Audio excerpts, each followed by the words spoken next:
Hello, everyone, and welcome to ThorsHammer Special Pre-Draft Edition. We are back. We're brought to you by VikeFans.com, and I'm sitting in my basement in Massachusetts, and we're all scattered around the country. We're going to bring you a show that you will never forget, or maybe that you wish you do. Anyway, I'm Viking Bob, your host. I'm sitting here drinking my famous Long Island iced tea. I will need this with these guys tonight.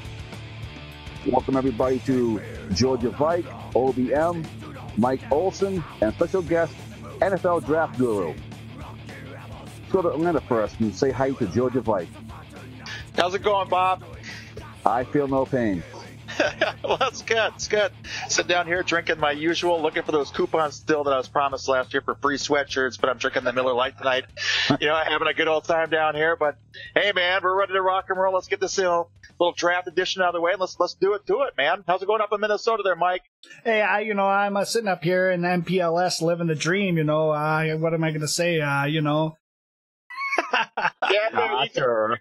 You got it there, buddy. Stealing a little ATL thunder from GV, but no, I'm doing good. I'm looking forward to what we're going to do in the draft this year and see how things turn out. So, how about OBM? How you doing down there in the Southwest, brother? What's going on from Arizona, baby? Woo! Hey, all I'm going to say is, just going to say this once for right now, but we're going to the Super Bowl. Are you with me, Guru? Hey, you got to complete the draft first. We got to see what kind of pieces to the puzzle we can add and what we have to work with. But, things are looking up in Vikings territory. Opening the new stadium. I could almost actually see it from where I'm sitting right now in downtown Minneapolis. But exciting times. Glad to be back with you all. It's great to have you here with us. Very nice. Very nice. I love to miss all you guys, just for the record. I missed you, Jeff. Except for Olsen's drunk text. I did not miss those. They're back with a vengeance. All right, guys. Let's get this thing rolling. All right. I'm going to be completely honest with you guys. I have not had much time this past few months to really study college players, so I'm going to rely upon you guys to educate me and some of the people at home that may be like me and don't have time to get into college, or they just don't like college football. So I'll throw some questions at you. Let's see what you guys can convince me who the best player is for the Vikings are going to take. Sound good? Sounds great. Let's do it. Go for it. Let's go. All righty. I'm going to go with our guest first. He has the name NFL Draft Guru. That's a pretty good name for what we're coming through next week.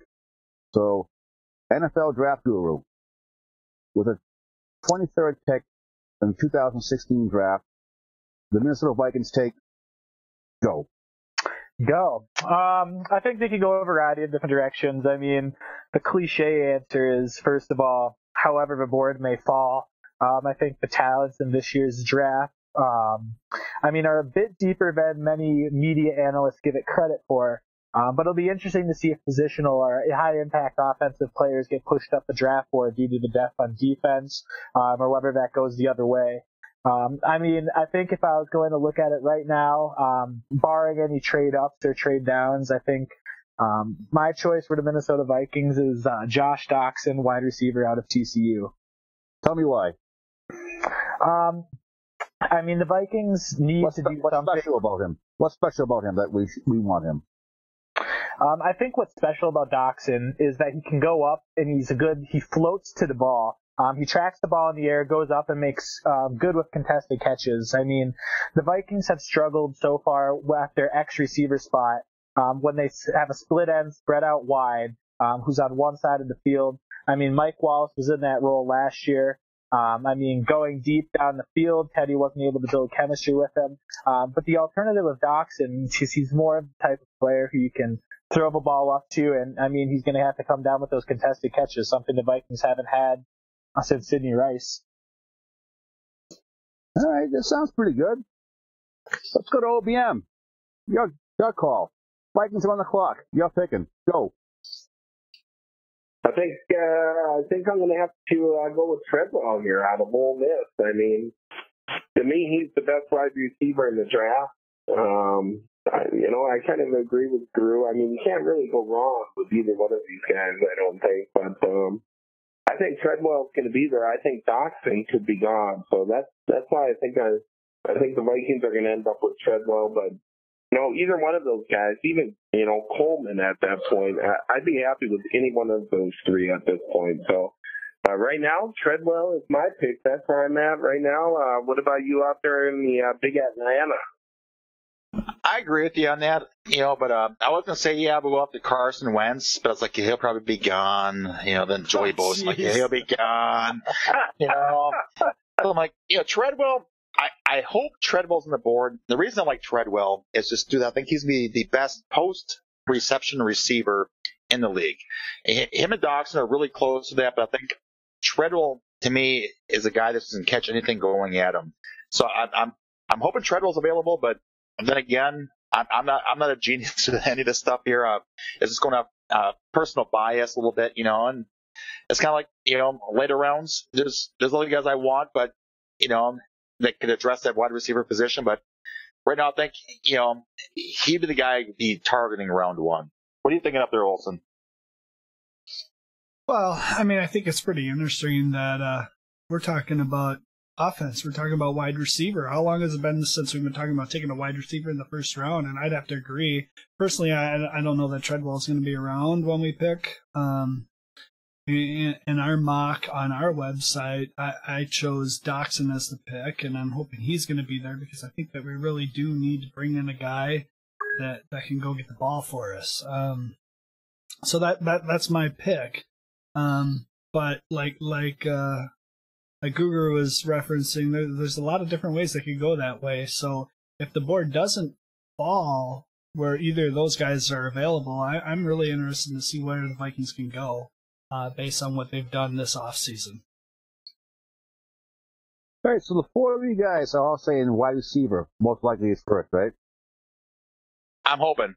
Yeah, I think so. I will say this, so let me throw this out there. Someone can tell me what they think. What if, just throw out this scenario, the Vikings, let's say Elliott starts to slide, which I don't think is going to happen. But if Elliott slides, and we could make a deal with Dallas and unload AP, would we move up to 15, 14, 15, maybe 16 if he really slid and grab Elliott and unload AP? Is there any chance of that happening? I go to Guru first in this because I don't see it happening anyway that we're going to go do that right now. I just don't. I don't see us giving up the future. I think right now, with the way Zimmer set up his drafts and along with Spielman, that we're drafting for the future, not for the current right now. Guru? But Elliott to me is, you don't think Elliott is the future? I mean, I think if you put Elliott on this team right now, I mean, it would change that offense completely. I think he's that good. So I'm curious to hear what Gru has to say about this. What do you think, Gru? The answer is no. Negative. you don't. No. I can expand on that. Man. So you wouldn't do it, or saying there's no chance it happens? Okay. Now you actually asked a legitimate question that maybe I could delve into a little bit. No, I don't think it will be possible because you'd have to move way up the board to get Elliott. Do I think Elliott would add an aspect to the offense that's not there now? I think the answer is yes, because you'd have more of a dual threat in the backfield.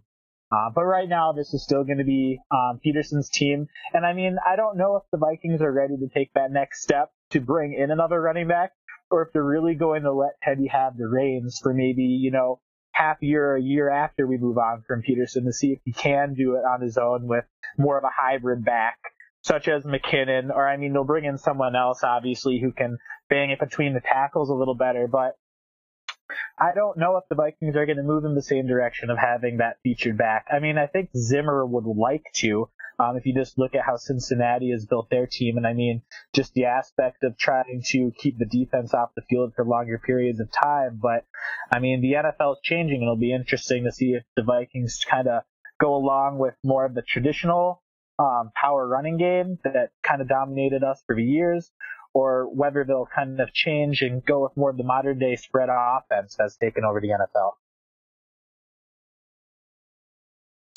All right, guys, so let me pose this. What guy you possibly see falling that could come to us that is projected, top 15, top 20, that might fall to us that you guys would definitely take on either side of the ball? Go to Mike, you go first. I'm hoping,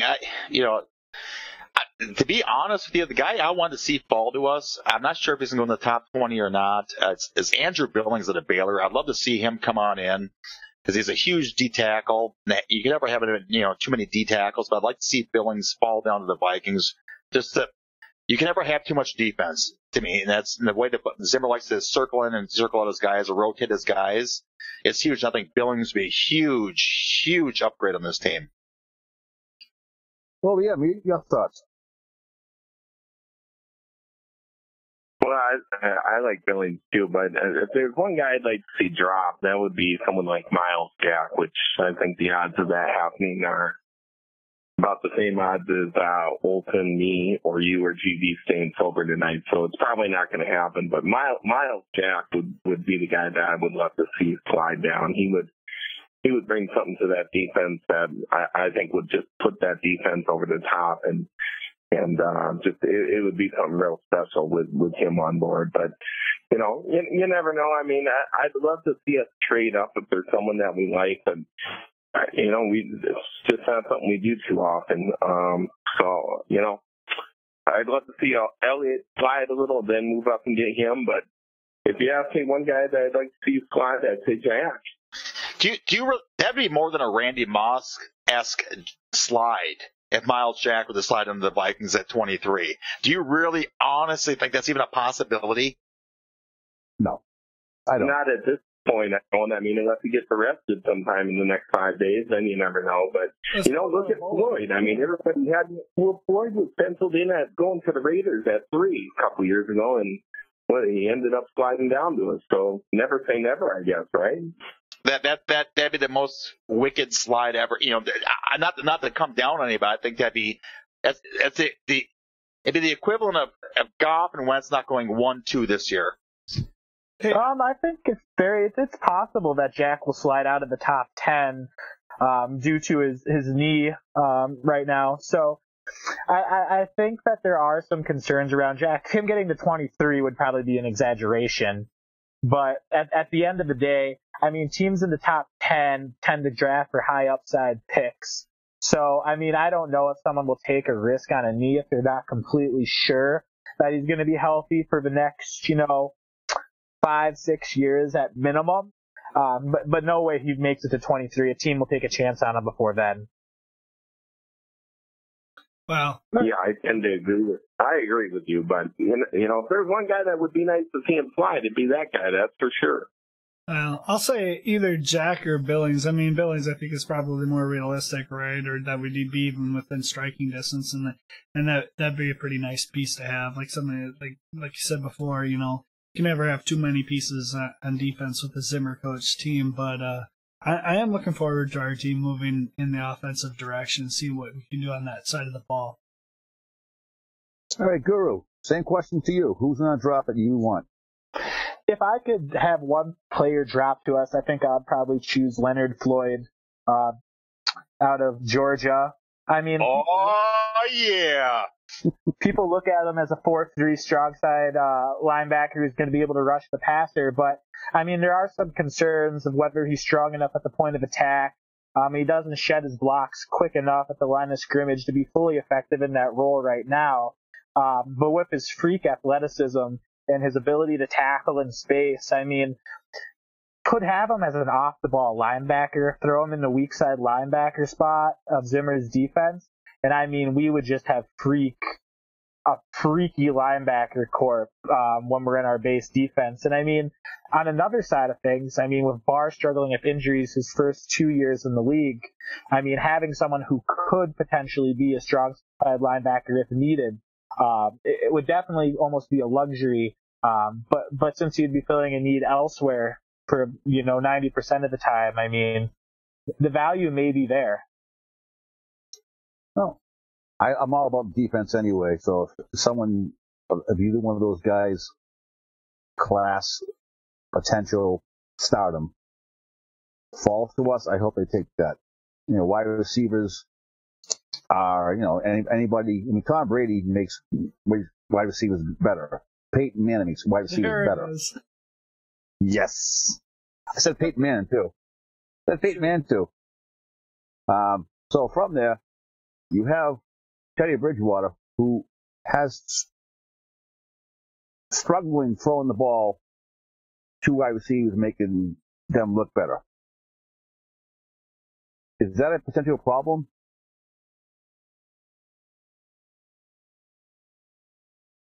Potential problem with what, Bob?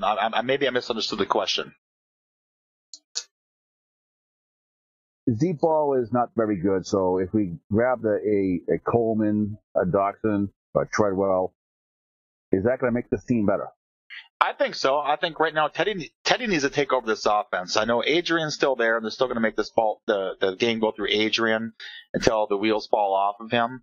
But as Teddy progresses here, I think Teddy's deep ball's going to get better the more he's working with NFL caliber receivers. So I think grabbing a deep threat, yeah, it won't hurt. I think we need more of a possession guy than we do a deep guy. I think we have a deep guy and someone like Diggs.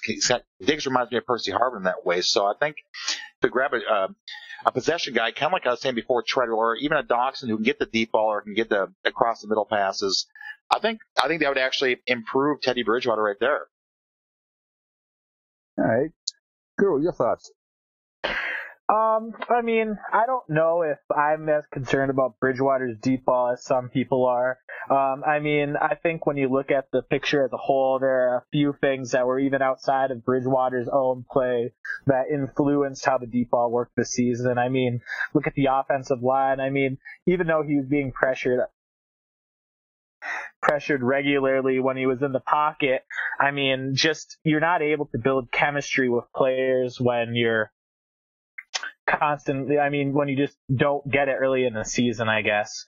But to not be too long, I mean, I think any receiver is going to be able to help Bridgewater at this point in the offense in general. I mean, just having another aspect to the offense rather than just running the ball down team's throats and hitting the timely throw here or there. I mean, adding that whole new dimension to be a potential pass-first offense if need be will force Teddy to grow in his role. And I mean, I think that'll be good for him. Hey, what are the odds that we trade down to gain a pick? I think the odds of that are fairly high. I mean, if you look at Spielman's draft history, he likes to move the board. I mean, he's not afraid to move up. But historically, he likes to recoup his picks somehow. So whether that means the Vikings trade down in the first round to move up in the second or the third, I don't know exactly how that will play out. Or it's even possible the Vikings could move up in the first and then move down in the second or the third as well. So, I mean, it could go either way. I guess when I answered the first question, I assumed Treadwell was off the board. But at the same, thus I wanted Dotson. But, I mean, I think there's a real possibility the Vikings could trade down a few spots. And one guy I would watch is offensive tackle Germain Ifedi. Out of Texas A&M. He has those long vine arms that the Vikings like in both their defensive and offensive linemen. And he's someone they can kind of prepare for the future as both Smith and Loadholter on 1-year deals. But the black horse candidate I'd really watch if they trade down is one of the safeties. Keanu Neal out of Florida is someone that would fit very nicely next to Harrison Smith, and he's not going to be available at our second round pick. Having someone who is more of that hybrid safety role who can play both high and low is something Zimmer definitely covets in the defensive scheme. And I wouldn't put past the Vikings to take a safety, even if they signed Michael Griffin in the offseason. There's not much guaranteed money on either his or Sendejo's deals. Do you think, quick question for you, Groom, not to get off the subject here. Do you think Houston would pass on Dotson? Houston would draft 22nd would pass on Dotson, to allow him to even come to the Vikings? I think they covered that kid. I think Houston would covet a wide receiver if the right one's there. I mean, I don't have a good read on who Houston will take.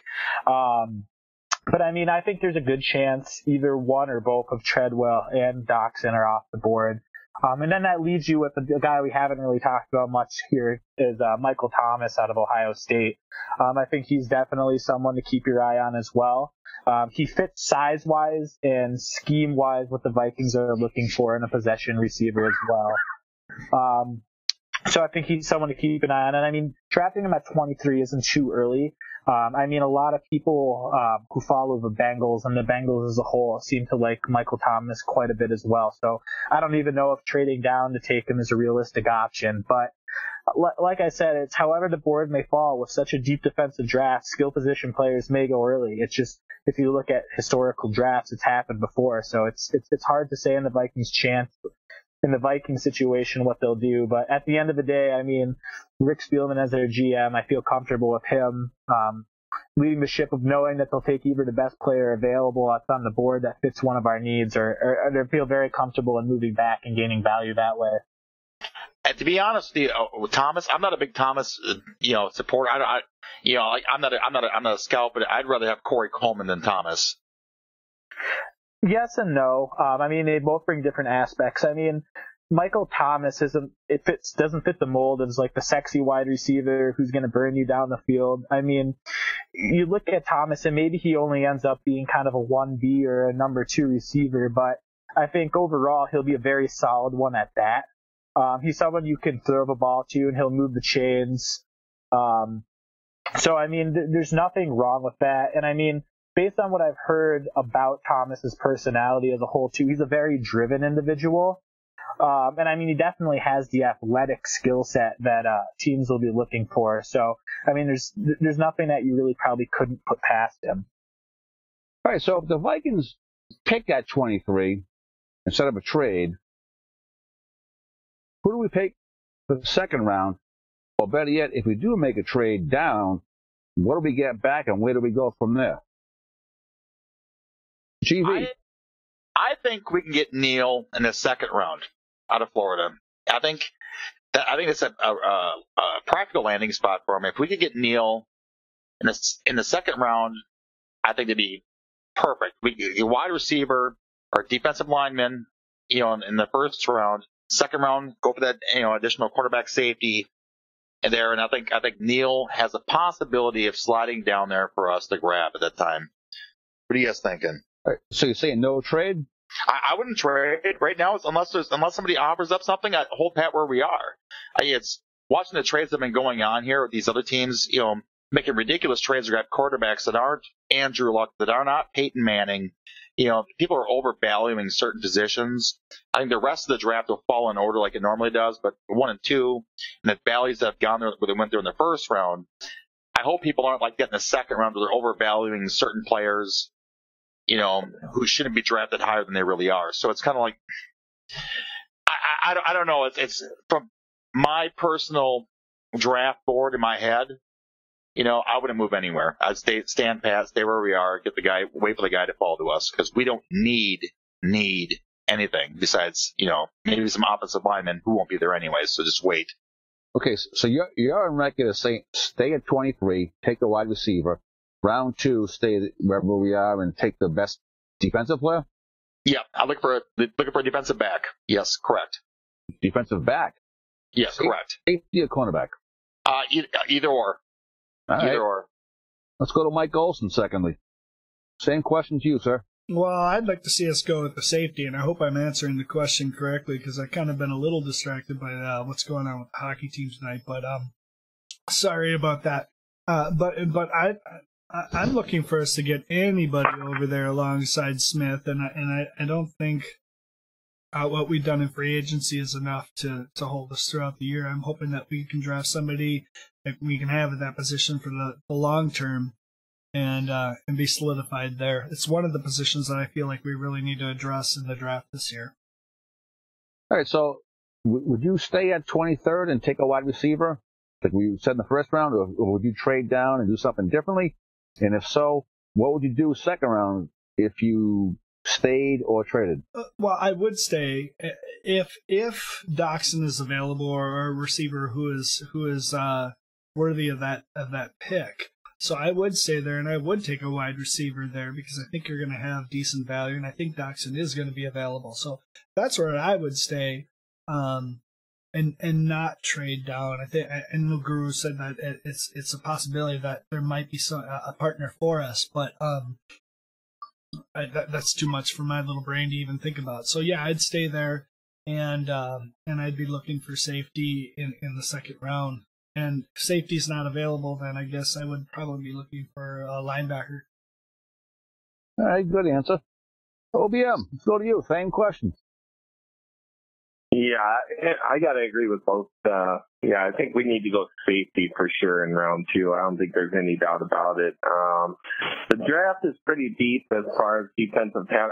I think we're going to go defensive tackle at some point in the draft as well, but safety is definitely a priority. I would think they're targeting someone like a Joseph from West Virginia, maybe Von Bell, maybe Mills from LSU. I think it's going to be a safety. I don't think they have. I would be shocked if our pick in round 2 isn't a safety, especially if we stay where we're at now. If we don't get a wide receiver round 1, if we get Billings or we do something else crazy, who knows? Round 2, that could change everything. We could trade up, I think, and maybe grab a wide receiver, someone like Thomas out of Ohio State, maybe Shepard, one of those guys. I could see us moving up round 2 to grab a wide receiver then. But if we stay where we're at, to me, we've got to take the safety. I don't think there's any choice in it, to be honest with you. All right, now let's sort it up. Same question to our guest tonight, Mr. Draft Guru.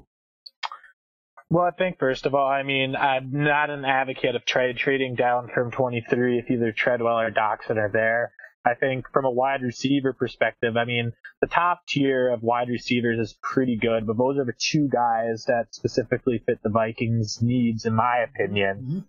But I wouldn't trade out of that spot with. But for fun, let's say they're gone. I mean, then I am an advocate of trying to trade down a few spots, just to gain the ammo to move up in the second or the third. So we can get a guy that we're interested in. I mean, say we do trade down a few spots and pick Jermaine Ifedi, so you take an offensive lineman in round 1, which I do think is a possibility, although the front office has done a great job working on the offensive line during the offseason. I mean, it's all about getting ahead of the curve and making sure that we can continue to have a decent offensive line, or at least hope we can have a decent offensive line moving into the future. But so you take offensive tackle in round 1. I mean, I think a trade up in round 2 is a definite possibility to get into that second tier of wide receivers and at least get your pick on who you want. I really think Sterling Shepard is a wide receiver who's very different than Doxson or Treadwell that the Vikings could have interest in. I mean, if you look at the Vikings wide receiver core as a whole, they could run with a committee on the outside of Charles Johnson, Patterson, crossing my fingers, don't bet on anything, Diggs, and then instead of playing right in the slot, move him back to an outside flanker position. I mean, you could put Sterling Shepard in the slot and still have potential on the outside for an offense. And I mean, Sterling Shepard might actually improve your ability in the spread as well. But let's say they don't trade up in the second round. I mean, someone that the Vikings have interviewed multiple times is Leonte Carew out of Rutgers. And he's kind of a hybrid wide receiver. He's a mix between a slot receiver, but he also contains that power and that aggressiveness to go get the ball that we're kind of looking at in a Treadwell or Doxson. So maybe he fits the Vikings' needs in multiple ways in the later rounds. All right, so you guys all seem to go wide receiver, then defense, second round. I'm not in total disagreement or agreement with it. You know, I'm best player out there. Happens to be a stud linebacker that falls to us in round 1. Odds of that happening pretty slim, but I'm all about the defense, and if the defense can only give up an average of 10 to 13 points a game, that makes the offense actually better. But they don't need much, in my opinion. So let's go to round 3. Who are we going to steal in round 3 like we traditionally do? Guru, you can go first there. Round 3 is a tough one because you're still looking at, the variables of what's going to happen in round 1 or round 2. But once you get to round 3, I think they could go in a variety of different directions. I mean, I think that's their opportunity to potentially look at the defensive line, depending on how the depth falls. In the draft, I said maybe a defensive tackle or a defensive end falls down to them there. I think someone they could look at is they could hit up the old Notre Dame connection and look at someone like Sheldon Day. He played at the Senior Bowl, and he actually was quite impressive to some scouts who were there. I mean, he could be an interior pass rusher at times, but he also has the skill set to potentially be on the outside, play on the outside in a rotation as well. The Vikings obviously like versatility in both their offensive and defensive linemen, so the ability to pick up something like that in the 3rd round might be very tempting. You didn't think the questions would get easier as we went along, did you? I don't know. We're just playing with a whole bunch of hypotheticals at this point. Well, isn't that what ESPN does, NFL Network does? We're sitting here doing the same thing they do, and okay, what's going to fall, what might change, blah, blah, blah. But we get to drink while doing it, so. Damn That's straight. True. Amen, brother. Amen. Raise my glass. Raise my glass to you. Slancha. Oh, yeah, absolutely, Slancha. OBM, you've been quiet for a while. 3rd round pick. Yeah. What do you do? Sucking down the whiskey here and having a good time with you guys. No, I think 3rd round, I mean, it's, at that point you're really starting to, take some look at guys who might slide. And I don't know who's going to slide. I haven't been into it that much. I'm not like Guru or one of these guys, but I think in the 3rd round they're going to probably go defensive tackle. And the reason I say that, it is a pretty deep defensive tackle draft, I think. But you got to look at Floyd, who's, been up and down the last couple of years. I think he's on the final year of his deal. And then you got Linval Joseph, who's, 30, 31 now, and I think he's got, only 2 years left. So I know that Zimmer is going to be looking to go defense here, I think, in round. Assuming you get wide receiver and safety, I think round 3, I think we're going to go defensive tackle. And, if we don't go defensive tackle, I could see us going, maybe one of these guards. Seems like a lot of guards start going round 3, so maybe someone slides down to us round 3, a guard that should have gone round 2, or a defensive tackle maybe should have gone, maybe a late 2nd round slides down to us. You never know, but if I had to throw down money on this, I would say that they're going to go defensive tackle here, because Floyd and Joseph, realistically, Floyd's probably out of the team after this year, I'm guessing. And Joseph, 2 years left. So, I mean, I think defensive tackle is where our need's going to be here. If not, I would say guard for sure. Before we get too far, Floyd, since he was a 1st round pick, will have his 5th-year option after this year, who the Vikings will probably pick up. So he's probably around for 2 years. Mm-hmm.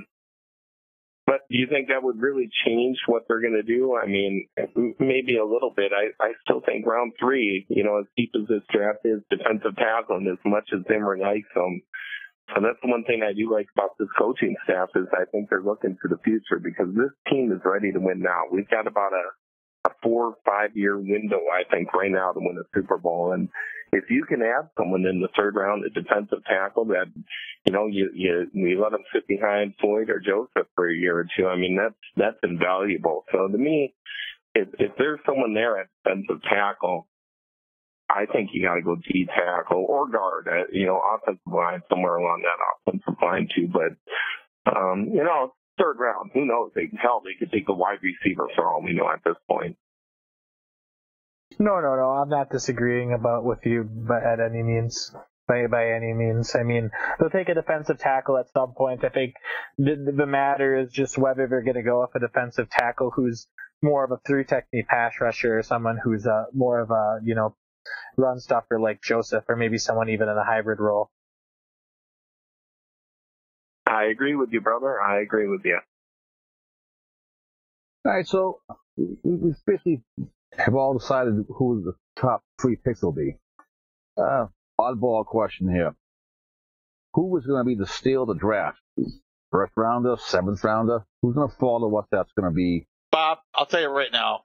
Round 3, so what I didn't get to because I'm not, I'm just the guy down here in the ATL. I was actually going to go homer on this thing because there's 2 guys from here I think would be great picks for us depending on rounds 1 and 2 go. Okay? Jordan Jenkins or Malcolm Mitchell out of Georgia. Defensive end or wide receiver. It'd be a value spot, but the one guy I'm looking for actually in the 3rd round is Joe Dahl. That's the guy I want, offensive guard out of Washington, is the guy I want in the 3rd round. I think it'd be a perfect spot for him. I think it'd be the perfect place for him to land. If not, in not even being Georgia homer, I think Jenkins and I think Mitchell would fill great spots here in that draft. Mike Olson, your thoughts? Well, I mean, you're starting to get into the later rounds and things, there's a lot of different variables in play right here. So as far as who could fall, I'm not the guy to ask about that. This is the point in the draft where I'm writing down names about who the Vikings picked, and I'm going to look up videos for them. So I think I'd have to defer to Guru's logic on that. All right, so Mike Olson, you and I will be sitting back drinking. You got that. I'm pouring beers for the... Damn straight. All right, Guru and OBM. OBM can go first, and then I have an answer for you after that. Oh, all right. Well, sleeper is the draft. Someone there's a tackle. I got to go with the local boy, being from Fargo originally. Joe Haig, a tackle out of North Dakota State. Everybody's talking about Carson Wentz, but he's a tackle out of North Dakota State. That guy could slide a little bit, and he'd be someone if he can pick him up in the 5th, 6th round, somewhere in there, that'd be a steal, I think. And not that we have huge tackle needs yet, but, a couple years from now, we definitely, you can always use an extra tackle. So that would be the guy that, just because he's a local guy from where I'm from, I'm going to go with him. I don't even know if Drew, is he anywhere on your board? Have you taken a look at any film from any other guys from NDSU other than Wentz? Nope, I've looked at Haig, and I like Haig quite a bit. As a defense or developmental offensive tackle, I think he definitely fits the bill there. I don't think he's someone you could plug in day one or really expect him to legitimately compete in camp for a day one starting spot, but I think he's definitely someone to keep on your radar. I know he's someone the Vikings have looked at as well, so you never know what can happen. But looking a little later on in the draft, I have 2 guys that I've kind of looked at as potential targets that could be steals of the draft. The first is a linebacker, Travis Feeney out of Washington. He dealt with shoulder injuries at Washington, which has definitely pushed him down some draft boards, but he's definitely a freak athlete, and someone who's almost in the strong safety outside linebacker type role. He's definitely a linebacker in my mind, but he, for all I know, he could potentially not even be on the Vikings draft boards due to his shoulder injuries, but I think he's someone to keep an eye on. But someone I also have my eye on, maybe starting in the 4th round or so, is Reese Odiumbo out of Boise State, an offensive tackle guard combo. He'd also dealt with some injuries throughout his collegiate career, but talent-wise, he's definitely in that 2nd, 3rd round pick area, but due to his injuries, he'll drop down the board a little bit. Plug him in as depth right now and develop him. I think he definitely is a starter in the future. All right. So we have basically decided who we're taking the top 3 rounds. We figured out who might drop and be a steal later on. What do you think else is needed in free agency to help this team get over the top? So, Mike, you go first. I think as far as free agency, right now we have a couple of veteran leaders in this team. We have a very young team, so it's not even position specific to me. I think we're looking, at right now. If we can get a good vet or a decent vet in there, like maybe wide receiver, maybe at linebacker. Well, we got Greenway there, so I can't even say that, but just veteran guys at certain positions would be ideal. It's just just to teach this young group kind of what's going on, and maybe some guys with some fire in them. I can't give out specific names because there's really no specific guy I'm targeting. Kind of keep or them I'm looking grounded, at, right? Keep them grounded. yeah, exactly. But keep them grounded, but keep them with the same attitude they had last year. Like, let's go kick everyone's ass because they don't know any better. They're sitting there right now. Zimmer's got these guys. It's kind of like being in the military right now. He's got them saying, you know what? We're going to go there. We're going to eat the lead. We're going to spit it back at them and kick their ass. It's just, we need people to just keep on an even keel, but show them how to win. We need a winning veteran type of guy, a guy who's won a Super Bowl, to come in here and say, hey, just, kind of like a Kevin Garnett to the Timberwolves, say, like he was with Karl Anthony Towns this year. Just someone to come in there and say, this is what it takes. This is what we got to do. Keep your head here. Let's roll with it. Let's go. And where did Kevin Garnett win that the championship ring? Yeah, he won it there with the rest of the Minnesota players like David Ortiz. Yeah, we won't bring him up. Yeah, you. Yeah. Go cheer for the Patriots, why don't you? Who was the assistant coach in that team? Who's now the Timberwolves head coach? Oh, that's right, Bob. That's right. That's right. So it's but that's what this team needs. They have the coaching. That Zimmer's done everything, but I think we need a veteran player. That's why Newman's still here. That's why Greenway's still here. That's why Robinson's still here. He wants to keep the team young, but he needs key people in key positions to keep those guys at bay as they're doing your positional drills and stuff like that. And as the games are going on, we need a voice out there saying, "Hey, let's do this. Pull your head out of your ass. Let's do this. This is what you got to do." Agreed. I think somewhere else they might look at, not even in free agent per se, but somewhere during the draft is at the slot cornerback position. Munnerlyn definitely is going to hold it down this season, but moving into the future, Rhodes will be on his 5th-year option a year from now. The goal is for Waynes to eventually develop into that another number 1 corner. He'll be the number 2 guy, but you'll have to pay him down the road. That's looking in the distant future, but Harrison Smith has a contract coming up. You're going to have to pay another safety on the roster. I don't know if Munnerlyn becomes the expendable guy to get the money to spend down in that positional group.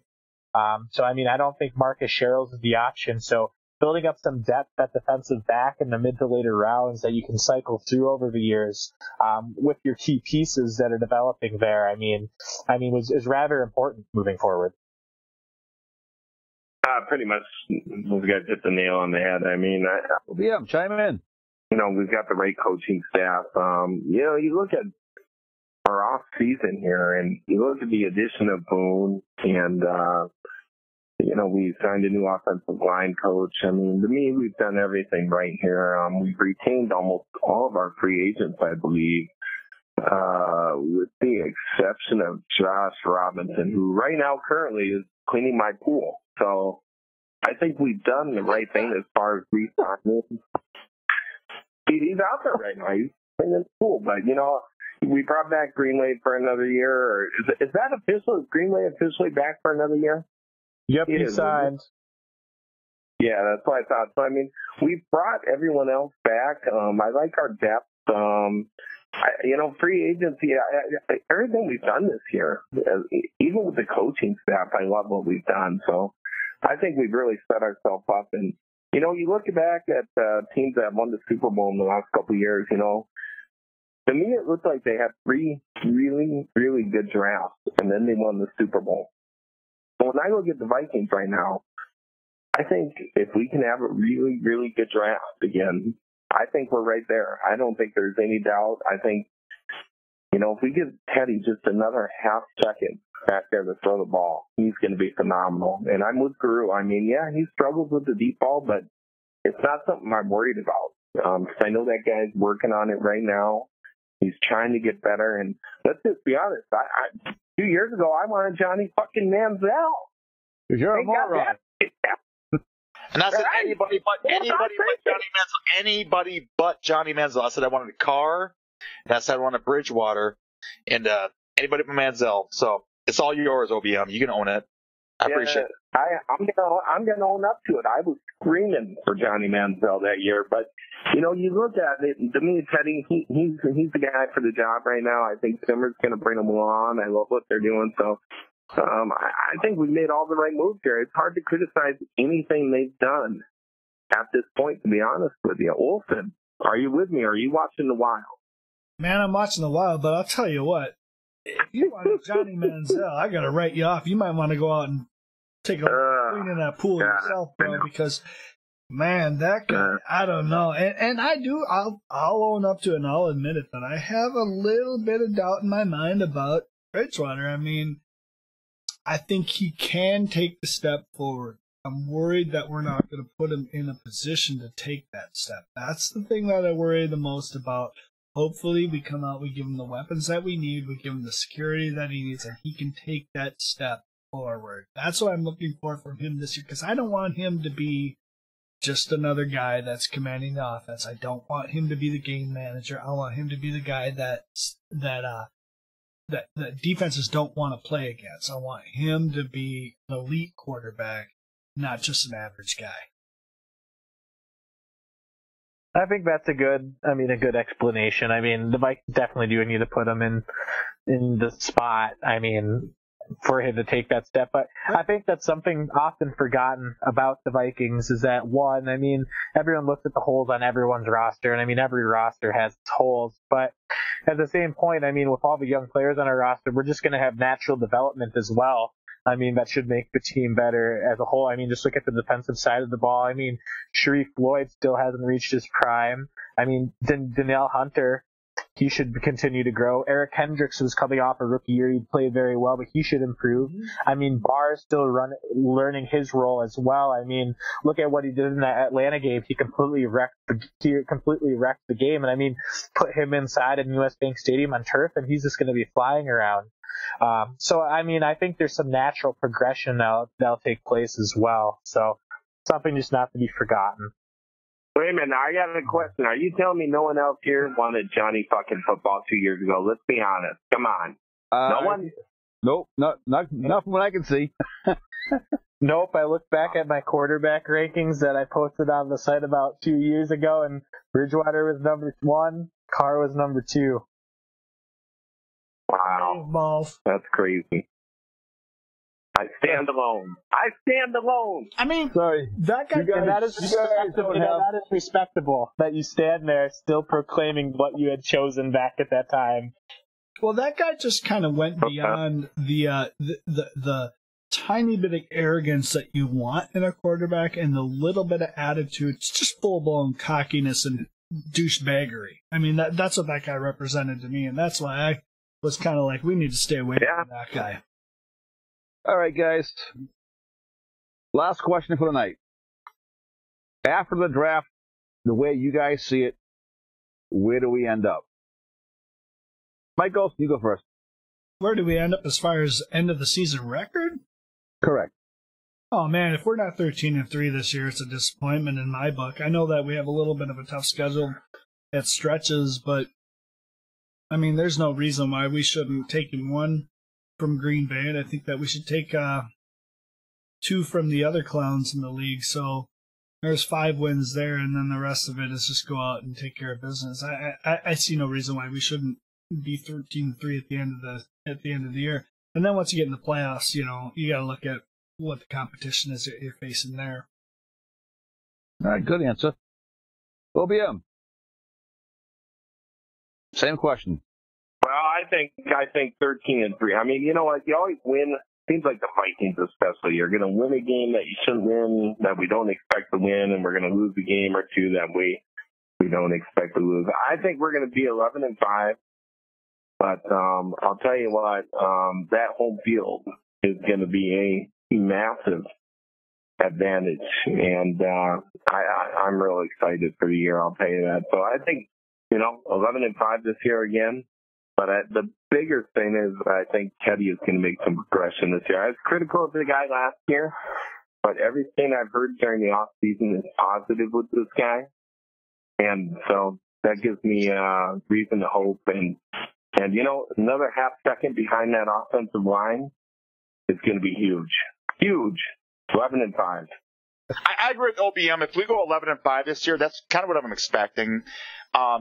It's not that we had a down year or a worse year than we did last year. I think we're more prepared to be in the playoffs this year, rather than the fluke that we had last year, with the whole Seattle game, the missed kick. I think this team's ready to make a deep run in the playoffs here. So 11-5, I think we end up. 12-4 would be a good season, but I think it'll still be in the same situation we're this year battling out with Green Bay. Guru, take us home. I think it's kind of foolish to look at overall record at this point. Overall, in the NFL, there's injuries. Injuries to other teams either that help impact what's going on. But I think just making the playoffs really should just be the goal for a successful season. Just with the talent on the roster, whether we go 11-5, 10-6, I think that there'll still be improvements that are seen on the team. We'll just be an overall better squad. But getting in the playoffs, anything can happen. It's all about being prepared for the end of the season. So, as long as we can get to that point, I think everyone will consider it a successful season and be pretty pleased. All right. Do we need to win a playoff game to be successful? Is my question. Anyone? Oh, yes. Oh yeah. Yeah. I think that's where we're at. It's like so subjective though, because yes, you'd like to win a playoff game, but you could take massive steps forward and not win a play. You know what I mean? It's possible to take massive steps forward without winning a playoff game. Of course, I would love to win the Super Bowl. I would love to win a playoff game, but I think it all comes down to the on-field product and how it kind of compares to last year. See the steps we've taken. Yeah, but don't you think it's important to Teddy Bridgewater's development that this year, hey, he takes that next step and wins a playoff game? Because let's be honest here, we got a nice 3 to 4, maybe 5-year window to win the Super Bowl. No. And after that, all bets are off. So I think you need to win a playoff game this year. I agree with that. I don't think it's important for Teddy Bridgewater to be the guy. There's 54 other guys on the team, whatever it is, 55, 56, whatever. Those are the guys that I care about. The name on the front of the jersey is back. Yeah, I don't think everyone wants to win a playoff game. I want to win a playoff game. Everyone's going to say they want to win a playoff game. It's easier said than done, and we're not even close to the season. We don't know how anything's going to play out. But as for the development of Teddy Bridgewater, I think as long as he takes a step forward, and maybe it just is him bearing more of the offense on his shoulders, I think that will aid his development a lot more. Just having more responsibility, being more of a leader, on the field. I think those types of things will lead him further in his career than just winning a single playoff game. Yeah, it makes sense. But I still want a fucking playoff game this year, and I want to win it, Drew. Just for the record. For the record. No, I completely agree. Yeah, it's going to happen. Here's my prediction. I say we go 12-4. We win the division. We go to the NFC Championship, and we fall short. Hey. That's today. Guys. That's today. Listen, That's today. Unfortunately, Bob will never be back on the show again, but Bob is retired ever since episode. Look, here's the deal. You can't his think contract's straight. been terminated. No, you can't think straight when you got Tom Brady's balls in your mouth. That's the problem.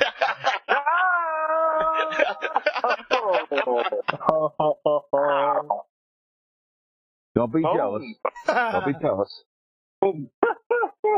They taste like Giselle Bundchen, though. Oh, well. It tastes like Belichick, dude. They taste like Giselle. Hey, I got to throw this out there. Josh Norman, free agent. Nope. That's shocking. Does that shock anyone right now besides me? Is that shocking? He's a systematic player. I believe that he fit well in Carolina. I don't think he's going to be the superstar. He's not, and Osmar, Revis. Let's see what happened to Osmar when he left Oakland. It's going to be the same type of thing when Norman leaves Carolina. Yeah, you don't think he's a shutdown guy? Nope. No. I think he get pissed off. Odell Beckham Jr., I think Washington is a great spot for him because of that reason, but no, I don't think he's a shutdown. No. I think the difference is between him and Asamoah, at least Carolina had him play man-to-man, at least some of the time.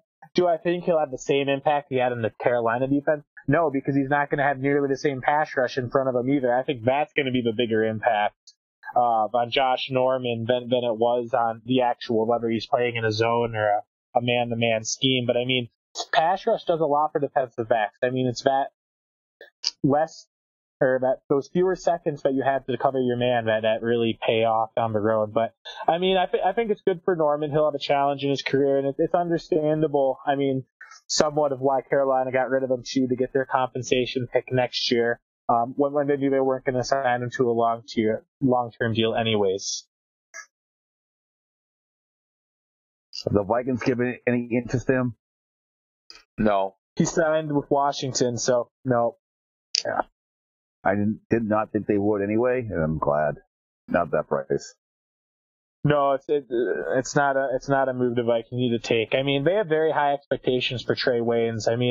At the Senior Bowl, they were going around telling other coaching staffs and scouting staffs when they were asking about Waynes and why he hadn't played that they still expect him to become the number one cornerback on the roster. So over Waynes or over Rhodes, yeah. So I can see that. I really can. So let me ask you this, Drew. I'm just curious, this whole Norman thing kind of caught everyone off guard. Is this going to be a trend in the NFL where you see guys who are demanding 16, 18, 20 million a year? Are they going to start, getting released or traded or dumped? Or is this just an anomaly here where Carolina said, you know what? We tried to work out a long-term deal. Didn't happen. So, boom. See you later. Yeah, most of them play quarterback. It's an anomaly, I think, for now at least. Next time the CBA comes up, they're going to have to change how the franchise tag works, I would assume, just because it gives teams so much more power than really the agents and the players. So I'm assuming they'll have to amend that somehow. But I think it's an anomaly. The Panthers as a whole, their whole philosophy is paying in the trenches, whether it be offensive or defensive linemen, and not paying for defensive backs. So I think it was just a situation where they knew they weren't going to pay his asking price. I think I saw Carolina offered about $11 million per year. They knew they weren't going to re-sign him at that price. So why not get your compensation pick a year earlier if possible? Avoid the problem while you still can. All right, guys, that's probably going to wrap up our show here. We have to kill it now, and thank you all for joining me. Hope everybody at home listens to this and remembers us when we were just beginning, as we will soon be hitting the center stage, the main stage. I'm looking for our hammerheads to start calling in here and becoming a part of this show here, just rocking this thing out. Let's get the hammerheads, the people who are listening, you got something going on, call in, be part of the show, let's get this thing going on. All right, let's do it, guys. Let's do it. Mike, you get this thing on the board. We'll post the phone number up on the board after that. When you tell everybody when you're doing our next show, they can call in. You got it. Get it. Yeah, I say go on. People on Twitter who are following, get up there, participate, get involved. Because people got questions out there. People want to be part of something. You know what? Here you can. Say something. Get involved. We're all just knuckleheads around here talking smack. Especially get involved. This guy. Good. Hey, amen. Honest question, Mike Olson. If people call in, can you control that type of people coming on the board, or is it just everybody's calls in at once? I got a full web and a jar of Vaseline. We can make this.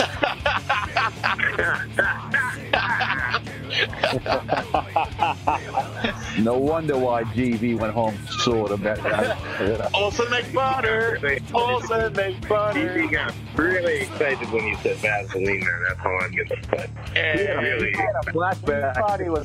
We thought he was just having a hard morning because he was hungover. Oh, God. She was well hung over. I was getting her text, and all Georgia Mike wanted is to meet in a public place, but all Mike had was other places in mind. Every text I got back. I'm saying, how come you want to keep meeting together at a rest area there, Guru?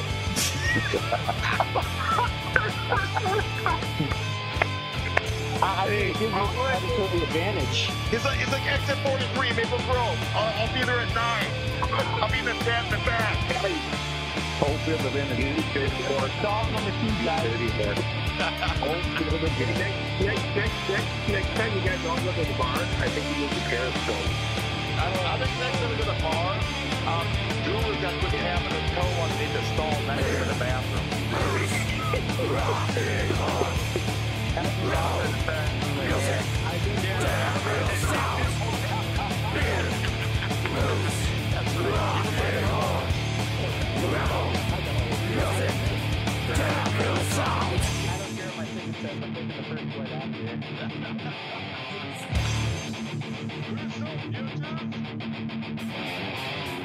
Existence for that crap.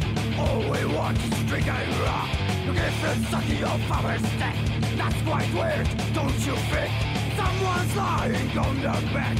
He was funny and now he's dead. Of this fight for rock and roll, there's still moment. Fuck you! Beer, booze, rock and roll, rebel, music, devil sounds. Beer, blues, rock and roll, rebel, music,